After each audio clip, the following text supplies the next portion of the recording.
नमस्कार। सबसे बड़ा सवाल देख रहे हैं आप। मैं हूं निशु दुबे। पश्चिम बंगाल में कांग्रेस पार्टी ने बड़ा खेल किया है। पिछली बार कांग्रेस एक भी सीट नहीं जीती। इस बार 284 उम्मीदवारों को मैदान में उतार दिया है और इसमें 67 मुस्लिम उम्मीदवार है। साथ ही 16 आदिवासी और 44 महिलाओं को टिकट देकर सबको चौंका दिया है। ऐसे में सबसे बड़ा सवाल है कि कांग्रेस इस चुनाव में क्या करने के मूड में है और किसका खेल बिगाड़ रही है। इस पर चर्चा के लिए स्टूडियो में मौजूद हैं कैपिटल टीवी के editor in chief doctor Manish Kumar. बहुत बहुत स्वागत है सर आपका। धन्यवाद। बंगाल चुनाव में कांग्रेस कौन सा खेला खेल रही है सर? बहुत गजब खेल हो रहा है। और ये समझिए कि ममता बनर्जी इस चुनाव के बाद कांग्रेस पार्टी के पीछे ऐसे पड़ेगी कि ये युद्ध देखने में और सुनने में बड़ा मजा आएगा। कारण ये है कि जो स्ट्रेटजी देखने को मिल रही है अभी कांग्रेस पार्टी की तरफ से, जिस तरह से चुनाव में उम्मीदवारों को उतारा गया है, उससे साफ है कि ममता बनर्जी की शक्ति को बिल्कुल खत्म करने में कांग्रेस पार्टी अपने आप को झोंक दी है। बड़ा देर हुआ, कांग्रेस पार्टी को यह समझने में देर हुआ, लेकिन स्ट्रेटजी इनकी बड़ी शानदार है। अब क्या हो रहा है, आपने बताया पिछली बार एक भी सीट नहीं थी, वाकई सीट नहीं थी। और एक भी सीट नहीं आने के बावजूद राहुल गांधी ने ममता बनर्जी की जीत को कांग्रेस पार्टी की मॉरल विक्ट्री बताई थी कि this is our moral victory. BJP हार गई। तो कांग्रेस पार्टी अब तक लड़ रही थी तो अपने लिए नहीं, बीजेपी को हराने के लिए। मुसलमानों वाली हालत कि मुसलमान जो है वो अपने लिए वोट नहीं करते, बीजेपी को हराने के लिए करते हैं। तो वो बात तो अलग है। क्यों ये स्ट्रेटजी बनी, इसको समझना जरूरी है। कांग्रेस पार्टी राहुल गांधी को 2029 में फिर से प्रधानमंत्री का चेहरा बनाकर के पेश करना चाहती है।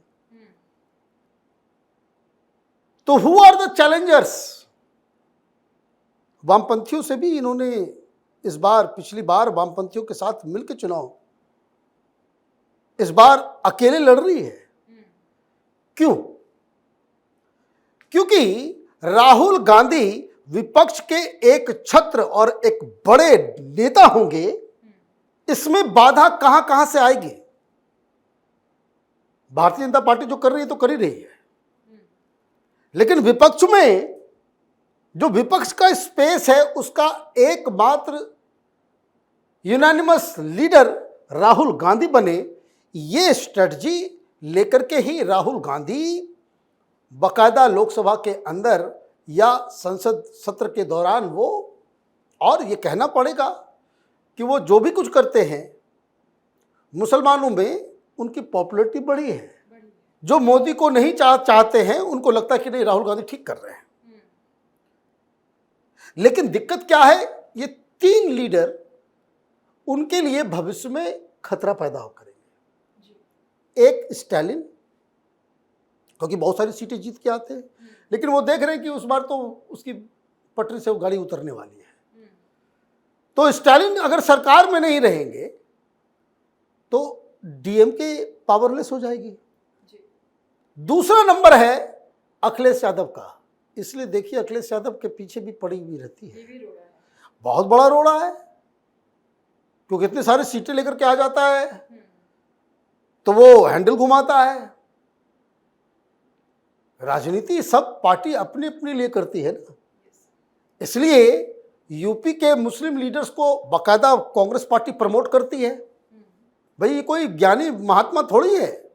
ये इमरान प्रतापगढ़ी, इमरान मसूद, इन लोगों को क्यों आगे बढ़ाती है? और अगर आप यूपी की पॉलिटिक्स अगर आप देखें तो कांटे की टक्कर है दोनों में। ये बाहर बोलेंगे नहीं, लेकिन अंदर खाने जो है दोनों में बिल्कुल, तो उसको भी कमजोर करना चाहती है। और तीसरा जो सबसे बड़ा चुनौती है वो ममता बनर्जी का है कि ममता बनर्जी पावरफुल रहेंगी तो वो रोज देखिए कांग्रेस पार्टी कुछ भी करती है संसद के अंदर, टीएमसी कहती है हम अपना अलग करेंगे, अपनी अलग राग अलापते हैं। यहां तक कि आप देखिए क्या हाल है। अभी जो पार्लियामेंट सेशन चल रहा था तो गैस सिलेंडर को लेकर के प्रोटेस्ट चल रहा था, तो टीएमसी वाले अलग थे, कांग्रेस वाले के साथ बाकी सारे लोग थे, तो वो पोस्टर लेकर के आ गए। तो टीएमसी वाले बोलने लगे कि अरे ये लोग तो हाईलाइट हो गया गैस को लेकर के। तो टीएमसी वाले ओरिजिनल गैस चूल्हा लेकर के घुस गए, वापस किया गया उनको। क्यों? वो लाइमलाइट कांग्रेस से हटा करके अपने पास, ये कांग्रेस को बुरा लगा कि कम से कम दिल्ली के अंदर राहुल गांधी के लीडरशिप को तो आपको मानना पड़ेगा। तो ममता बनर्जी को बंगाल में हराना जरूरी है, दोनों के लिए, ये कांग्रेस पार्टी के लिए। और आप देखिए, इसलिए अचानक से इन्होंने कहा कि हर जगह हम उम्मीदवार देंगे। अब 67 सीटों के ऊपर आप मुस्लिम उम्मीदवार खड़े कर रहे हो, और मजबूत, ऐसे नहीं हल्के फुल्के उम्मीदवार नहीं है भाई। मालदा के अंदर में इस बार सीट भी आने वाला है कांग्रेस पार्टी को। मुस्लिम उम्मीदवार, ऐसे तगड़े तगड़े उम्मीदवार जो है इन्होंने खड़े किए हैं। कुछ मुस्लिम लीडर जिनको टीएमसी ने टिकट नहीं दिया, कांग्रेस ने झट दे दिया। ममता बनर्जी के खिलाफ भी जो कांग्रेस पार्टी ने उम्मीदवार उतारा है वो भी बड़ा मजबूत है। तो इसका मतलब क्या हुआ? इसका मतलब ये हुआ कि आप एन केन प्रकारेण ये चाहते हैं कि भाई विपक्ष का जो पूरा स्पेस हो वो कांग्रेस पार्टी के पास हो, कांग्रेस पार्टी के पास हो। कम्युनिस्टों से आपने हाथ इसलिए नहीं मिलाया कि वो गड़बड़ हो जाता है केरल के अंदर और ये सारी चीजें। अभी कांग्रेस के हिसाब से अगर आप सोचिए, कांग्रेस को यह भी लग रहा है कि असम में हम जीत सकते हैं। जीते ना जीते वो अलग है, कांग्रेस की दृष्टि से कि वहां हम अच्छा परफॉर्म कर सकते हैं, वहां जीत भी सकते हैं। क्योंकि मुसलमानों का वोट जो बदरुद्दीन को जाता था वो कांग्रेस के ऊपर ट्रांसफर हो सकता है, ये उनकी अपनी थिंकिंग है। और उस तरह के लोगों को लगाया भी गया है, तो इलेक्शन में कुछ भी हो सकता है, nothing wrong about it. Kerala के अंदर में इनकी सरकार बन रही, ये सर्वे सब कुछ बता रहा है। ठीक, तो रिजल्ट के दिन अगर आप ये देखिए कि स्टालिन हार जाए, ममता बनर्जी हार जाए और कांग्रेस पार्टी एक या दो जगह सरकार बनाने में कामयाब हो जाए, कहां जाएंगे ये लोग? प्रशासन में। राहुल गांधी का क्या होगा? राहुल गांधी बोलेंगे भाई राहुल गांधी की वजह से सरकार बन गई, कांग्रेस पार्टी जीती, मजबूत हुई। आपके कॉम्पिटिटर्स डाउन हो गए, वो सत्ता से बाहर हो गए, भाई लड़ना तो बीजेपी से ही है इनको। तो ये मुझे लग रहा है कि ये कांग्रेस पार्टी ने जो ऐसा गोटी फिट किया है कि जिससे ममता बनर्जी का खेल खराब होगा।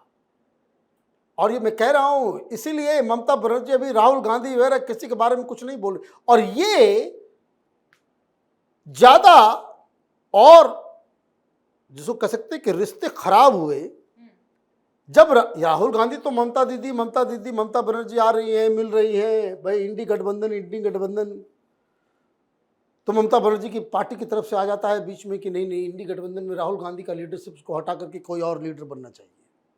ये ममता बनर्जी ने किया। एक बार खुद पीएम भी बनने की इच्छा रखती थी। तो वो सारी चीजें, ये अभी हाल का, ये इस चुनाव के बाद 2024 लोकसभा चुनाव के बाद ममता बनर्जी ने ये आवाज बुलंद की कि भाई विपक्ष का जो है लीडरशिप जो है वो रोटेटरी होना चाहिए, राहुल गांधी एक छत्र लीडर नहीं है। लोकसभा चुनाव से पहले जब उन्होंने यात्रा शुरू की, भारत जोड़ो यात्रा जो नॉर्थ ईस्ट से शुरू होकर के गुजरात तक गया था, उसमें जब राहुल गांधी की यात्रा बंगाल में घुसी तो उनको अलाउ नहीं किया गया। राहुल गांधी को परमिशन ही नहीं मिला कि आप रैली कर लीजिए। बिना रैली किए हुए वो वहां से गुजरे हैं। तो इसका मतलब क्या हुआ?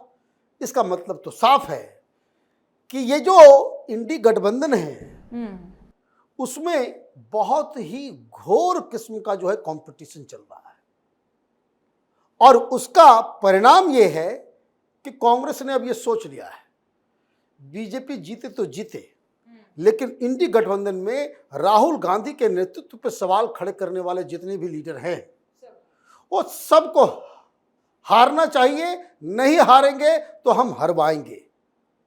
और इसलिए टिकट बंटवारे से ये साफ साफ नजर आ रहा है। बहुत शुक्रिया सर तमाम जानकारियों के लिए। धन्यवाद। तो पश्चिम बंगाल में कांग्रेस की मजबूत उम्मीदवारों की घोषणा ने चुनाव को और ज्यादा दिलचस्प बना दिया है। ममता बनर्जी चारों तरफ से इस चुनाव में घिरी हुई नजर आ रही हैं। एक तरफ बीजेपी, दूसरी तरफ कांग्रेस और बाकी पार्टियां मिलकर उनके समीकरण को बिगाड़ रही हैं। फिलहाल सबसे बड़ा सवाल में इतना है। वीडियो को लाइक करें, ज्यादा से ज्यादा शेयर करें, चैनल सब्सक्राइब करें। जल्द मिलते हैं नए अपडेट के साथ। दीजिए इजाजत, नमस्कार।